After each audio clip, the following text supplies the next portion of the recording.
नमस्ते मास्टर्स। और इस ग्रुप को हृदयपूर्वक धन्यवाद मुझे इस अवसर देने के लिए, वीएमसी चैनल और आप सबको। तो हम ज्योतिर्लिंग, शिव जी के, महादेव के ज्योति, जिस लिंग में ज्योति प्रस्तुत है, ज्योति के मतलब उसके अंदर कुछ कांति है या फ्लेम है, ऐसा नहीं है। ज्ञान ज्योति, एक एक ज्योतिर्लिंग के पीछे वो हमें एक ज्ञान सिखाती है। महादेव अपने ज्योतिर्लिंग के जरिए हमें ज्ञान ज्योति, अपने अंदर कौन से ज्ञान के ज्योति को, उस दीपक को जलाना चाहिए, और क्या हम उस दिव्य गुण या सद्गुण हमारे अंदर है कि नहीं। अगर है तो उसके साथ जीना, अगर नहीं है तो उसको हमारे अंदर कैसा निक्षिप्त करना चाहिए, ये सिखाते हैं। पिछले हफ्ते हम सोमनाथ ज्योतिर्लिंग के बारे में हमने सुना है।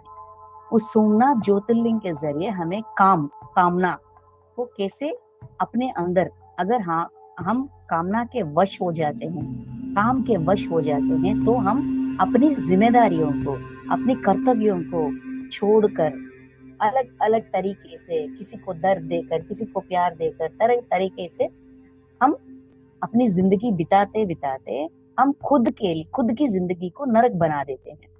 हम अपनी खुद की कला, खुद की अच्छी स्थिति को नाश कर लेते हैं।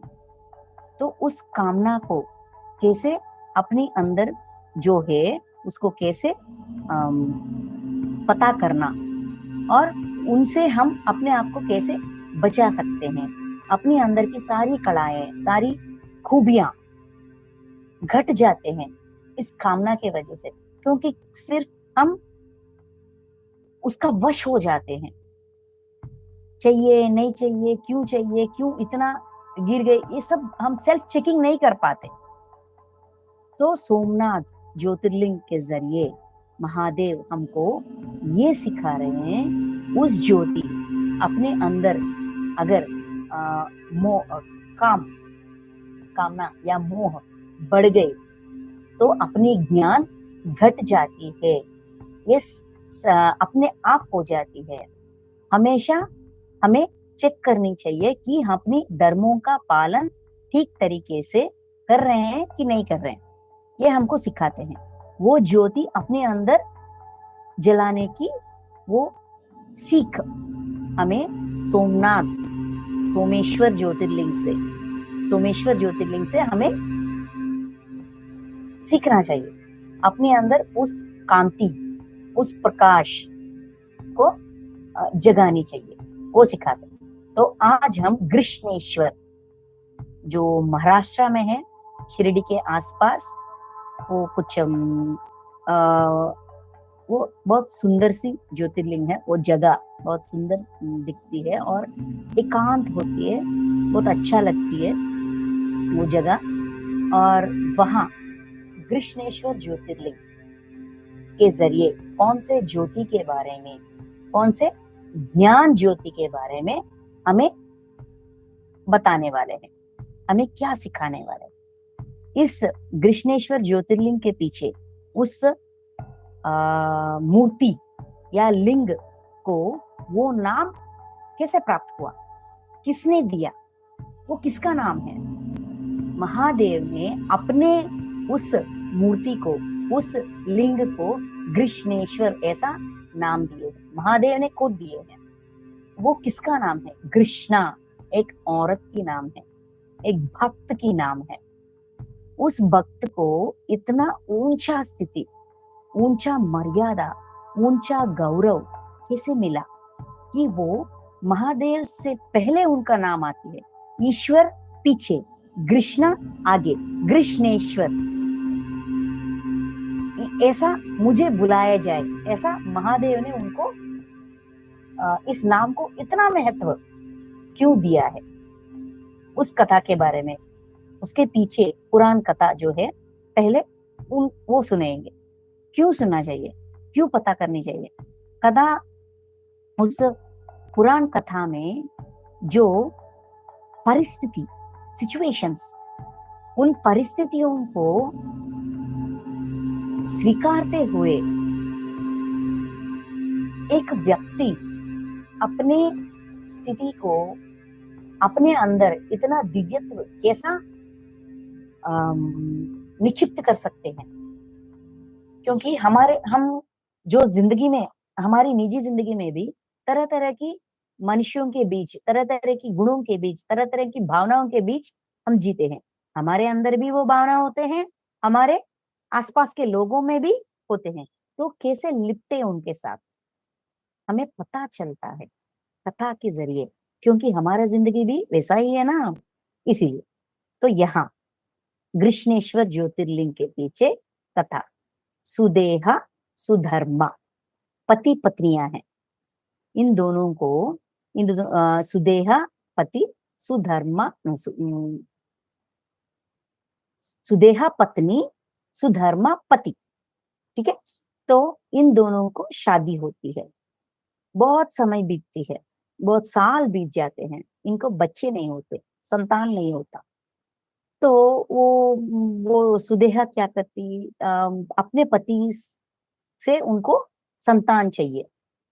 बहुत समय देखते हैं, पूजा करते हैं, पठन करते हैं, सब कुछ करते हैं, कुंडलियां दिखाते हैं, जो जो करना चाहिए वो सब कुछ करते हैं, लेकिन फिर भी उनको पुत्र, संतान संतान का प्राप्ति नहीं होती।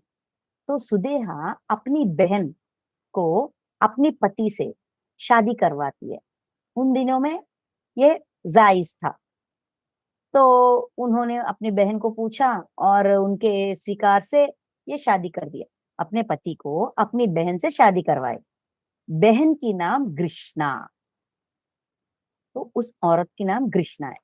जब शादी करवाती है तो उनकी मत की मेरी बहन के जरिए मेरे पति को, पति का संतान हो जाएगा तो वो मेरी भी संतान हो जाएंगे, दोनों पराये नहीं है, दोनों अपने हैं।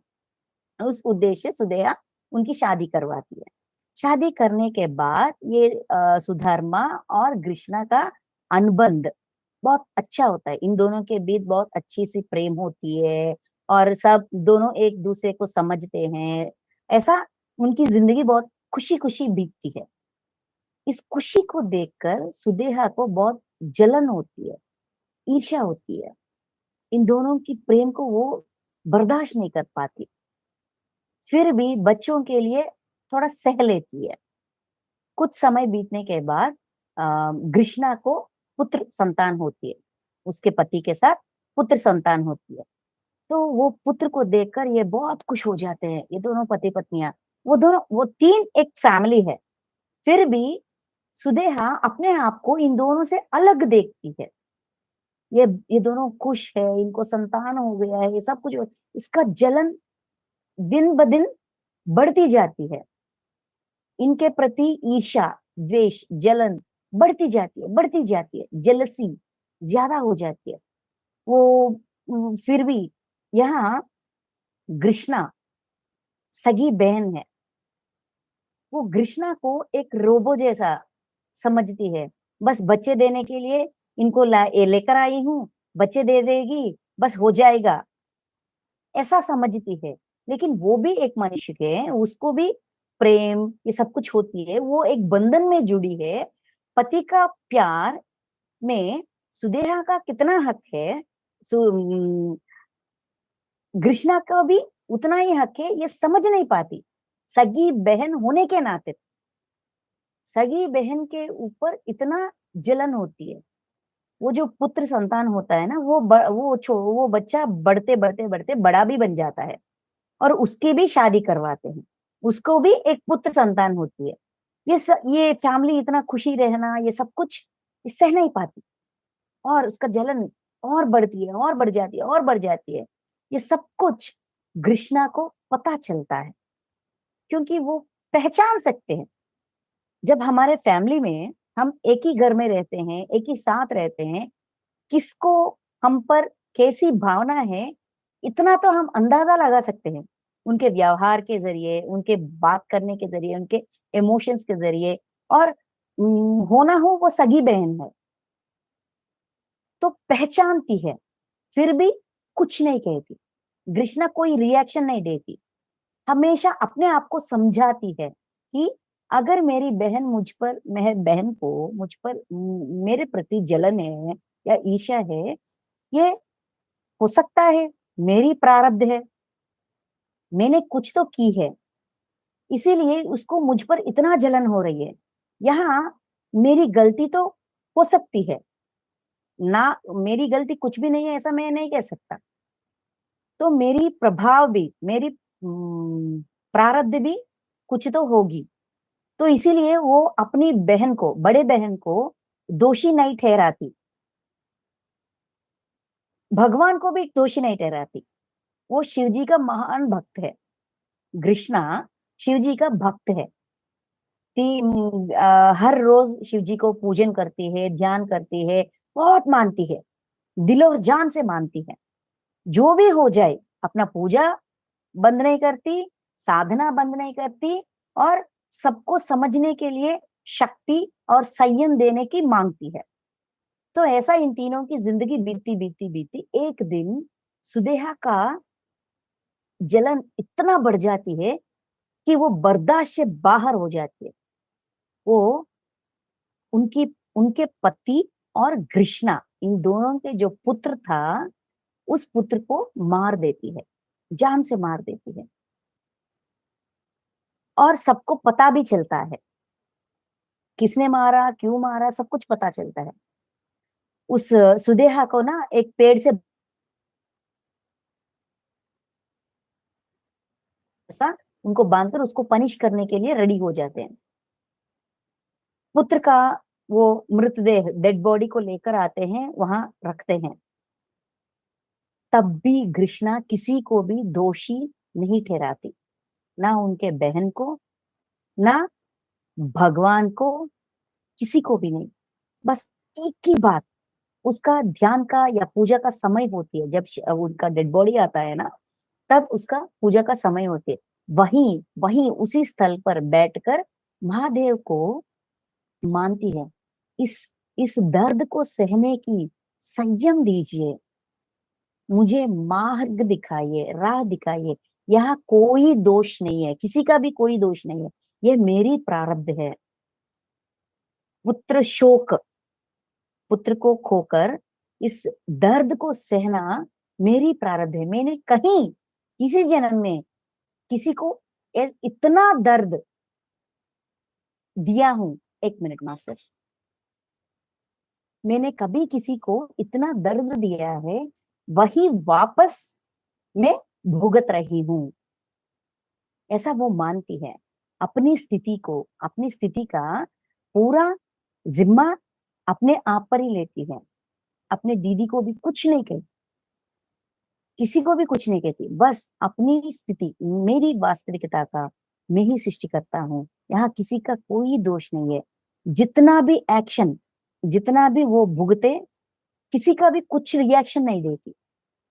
इतना क्षमता, इतना स्वीकार भाव, इतना क्षमा करना और सहना, इस इस स्वभाव को, इस सद्गुण को देखकर महादेव प्रत्यक्ष होते हैं और उनको कहते हैं, जितना अन्याय हुआ है तेरे साथ, इत, ऐसी सिचुएशन में भी, अपने इतना बड़ा पुत्र को खोने के बाद भी किसी को भी दोष नहीं दे रहे हो, सारा दोष अपने आप पर ले रहे हो, जो सच है, सत्य का साथ दे रहे हो। बर्दाश्त करना, हम कोई भी गलती को अगर बर्दाश्त करेंगे, एक दिन बर्दाश्त करेंगे, 2 दिन बर्दाश्त करेंगे, 10वें दिन या कुछ समय बाद हम ब्लास्ट हो जाते हैं।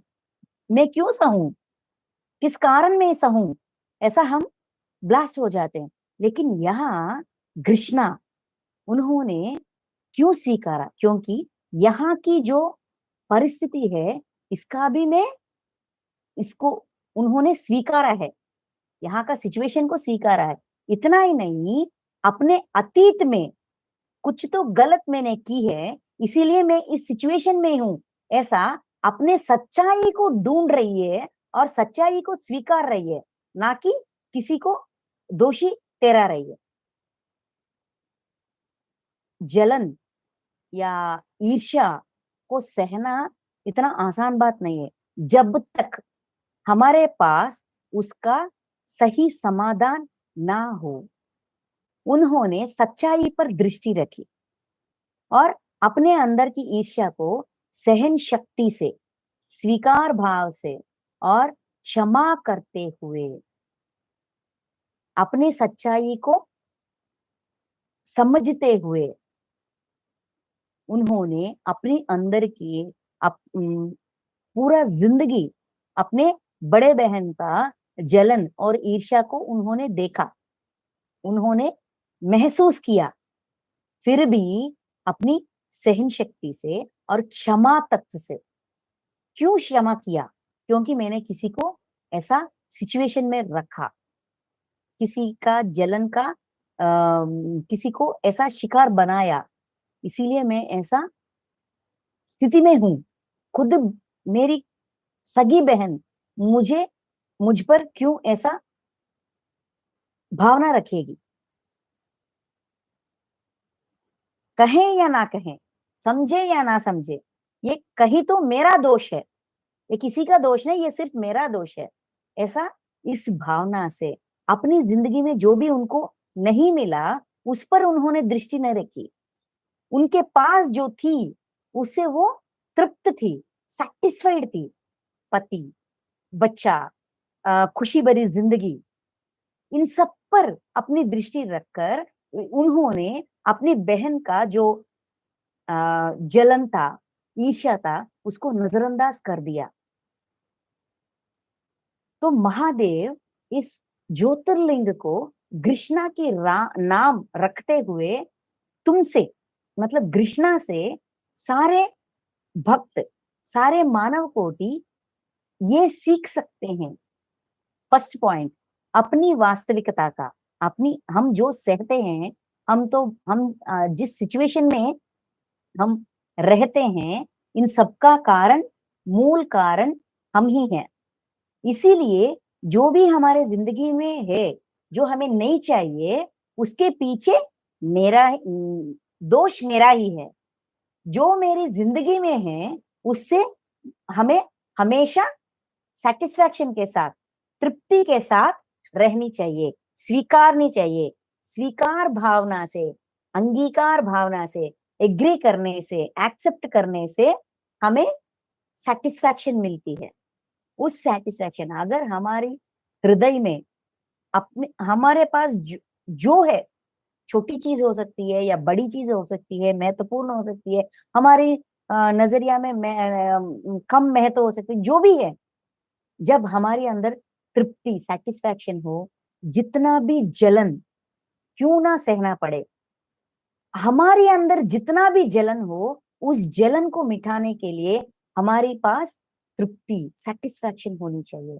हमारे अंदर इस सद्गुण को अगर हम बढ़ा सकते हैं, अगर इस ज्योति को हमारे अंदर हम जला सकते हैं, ऐसा ना बुझे, ऐसा हमेशा रहे, रख सकते हैं, तो हमारे आसपास जितने भी ईर्ष्या हो, जितने भी जलन हो, जितने भी मात्सर्य हो, हम वो मात्सर्य हमें नष्ट ना करे, ऐसा खुद को हम बचा सकते हैं। किसी के मात्सर्य की वजह से, मतलब अरिषद वर्गों में काम, क्रोध, लोभ, मोह, मद, मात्सर्य, जेलसी, मात्सर्य। तो इस मात्सर्य से अपने आप को बचाने के लिए हमारे पास सेटिस्फैक्शन होनी चाहिए, तृप्ति होनी चाहिए। इतना ही नहीं, अगर कोई मुझ पर इतना जल रहे हैं, इसका मतलब इसका कारण भी मैं ही हूं। दोषी वो नहीं, दोषी मैं ही हूं। मेरा दोष किधर है? क्यों उसको मुझ पर इतना जलन हो रही है? क्या मैंने कुछ किया है यहाँ इस जिंदगी में, जानबूझकर या जाने अनजाने में? क्या मैंने कुछ किया है, या ये किसी जन्म का जलन है जो मुझ पर दिखाया जा रहा है, मुझ पर प्रभावित हो रही है, ऐसा हम महादेव से, जो कृष्णेश्वर ज्योतिर्लिंग से विनती करके, मतलब महादेव के इस रूप से, इस ज्योति से हम उसको ध्यान में उस मास्टर को, कृष्णेश्वर ज्योतिर्लिंग, उस महादेव को इनवाइट करके हम पता कर सकते हैं। इतना ही नहीं, ड्रीम्स के जरिए, सपनों के जरिए, रात के समय सोने से पहले मेरे अंदर ऐसा जलन की एहसास हो रही है, किसी का जलन मैं सह नहीं पा रही हूँ, मतलब मुझे फेस करना पड़ रहा है, उसको लिपटना पड़ रहा है, फेस करना पड़ रहा है। क्यों? इसका कारण क्या है? ऐसा हम पूछकर, अपना कारण देखकर, उन लोगों को क्षमा करते हुए, वो लोग हमारे वजह से क्यों इन परिस्थितियों में हैं, किसी जन्म में हमने क्या की है उनके साथ, वो देखकर उनको क्षमा मांगते हुए, यहाँ उनकी बिहेवियर को क्षमा करते हुए, अपनी जिंदगी में हमारे पास जो भी है उसके साथ, तृप्ति के साथ, सेटिस्फैक्शन के साथ रहते हुए, हम इस दुर्गुण को सद्गुण में बदल सकते हैं। उस ज्योति, कृष्णेश्वर ज्योतिर्लिंग के ज्योति को अपने अंदर जला सकते हैं, अपने हृदय में उस ज्योति को जला सकते हैं। ये सिखाते हैं महादेव कृष्णेश्वर ज्योतिर्लिंग के रूप में। Thank you masters, thank you so much.